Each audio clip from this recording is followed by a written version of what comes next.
CFTC Chair Rostin Behnam weighs in on crypto regulation. Cardano celebrates their 5th birthday. Charles Hoskinson shares his views on venture capitalists and CBDCs. My name is Ben, and this is your nightly crypto news wrap-up. Let's get it. Don't forget to join the movement to support crypto adoption by smashing the like button, subscribing to the channel, turn on your notifications. Make sure to share this video with a friend. It should be fairly simple to split things up and delegate responsibility, like swaps, futures, options. Those are all your purview. Things that are based on securities could be the SECs. Can't you guys get along? Can't you share? We do get along. Is that going to happen? We can share. We have shared. We will share. But for us, the CFTC, the difficulty is, as you know, we're a derivatives regulator. We don't oversee cash markets. So the authority that I've been asking Congress for is cash authority, so that we can go into the Bitcoin cash market, the Ether cash market, and the other digital commodity tokens. But Gary Gensler says that those are securities. Those aren't securities? Well, we're going to have to figure that out, I think, legislatively, because this is a new asset class, and there are different components and characteristics of this asset class as opposed to traditional asset classes. We have to rely on 70-year-old case law to determine what's a security, what's a commodity.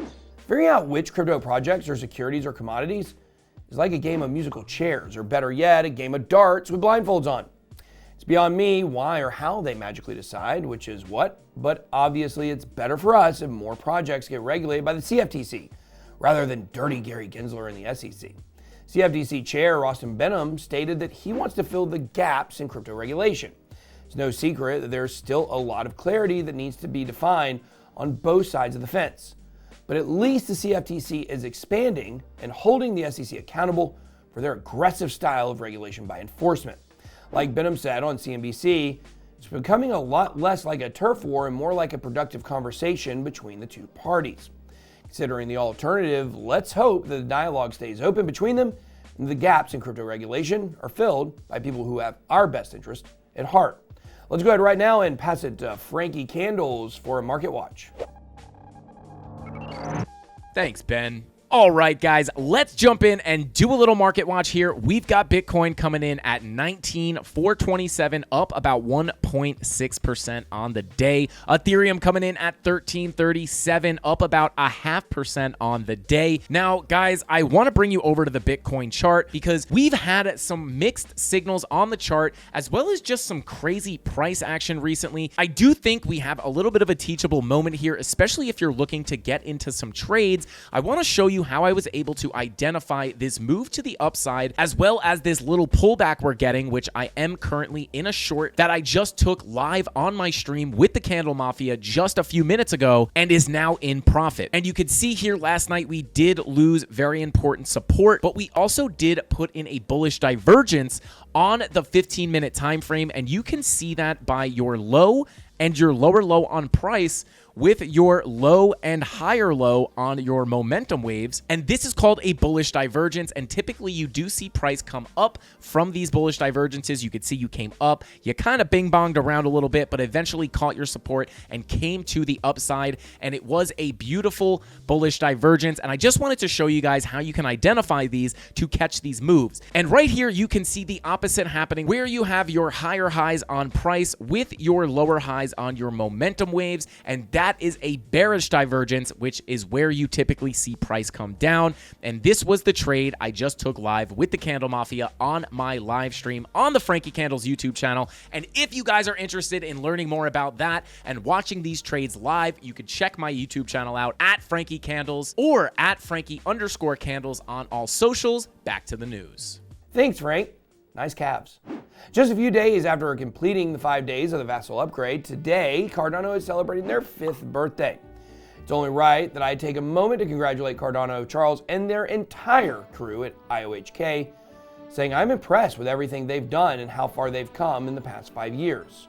That would be nothing short of an understatement. And if you're bullish on ADA, make sure to let us know down in the chat. Looking forward to the next 5 years of innovation from the Cardano community. Happy birthday, Cardano. Last week at Mainnet 2022 in NYC, Charles Hoskinson weighed in on why venture capitalists have avoided Cardano. But he does think that the VCs will change their mind in the future. He stated that VCs haven't been interested in Cardano because ADA doesn't have any Ponzi-nomics for them. Charles is spot on by saying that greed is their thing and the VCs get their fix by turning a quick profit from dumping their early distribution bags on retail investors who weren't there for the pre-release. Unlike a lot of projects, ADA had a great Gini coefficient, meaning that there was no insider distribution of any of their tokens in the beginning. And for that reason, the VCs stayed away. But that doesn't mean that they won't change their minds. Charles believes that the VCs will ape into ADA by 2023 or 2024 because the Cardano dApps ecosystem is going to be a rocket ship to the moon. When the ADA dApps start getting multi-billion-dollar valuations, the VCs won't be able to help themselves. You can only imagine what that will translate to in terms of price action, and this is the kind of stuff you have to take into account when you think about ADA being a long-term hold in your portfolio. Listen, I've been and will always be very bullish on Cardano. That's not just because of the tokenomics and the popularity, but because I love the philosophy. I completely agree with Charles on many topics, especially his views on CBDCs. He recently told Cheeky Crypto that CBDCs are the single most dangerous innovation we've ever seen in monetary policy, and I couldn't agree with this more. I mean, why would we partake in a world where financial privacy becomes a thing of the past? What if you're accused of something and they can't locate you? Guess what? They'll just shut off your access to your own money with a click of one button. It's a slippery slope, and we already know the links the government will go to have complete control. We have to rise up and band together to fight for our financial freedom. So make sure to go ahead and join our political Discord, BitSquad Policy, to join the conversation and help fight save decentralization. That's all I got. Be blessed. BitBoy out.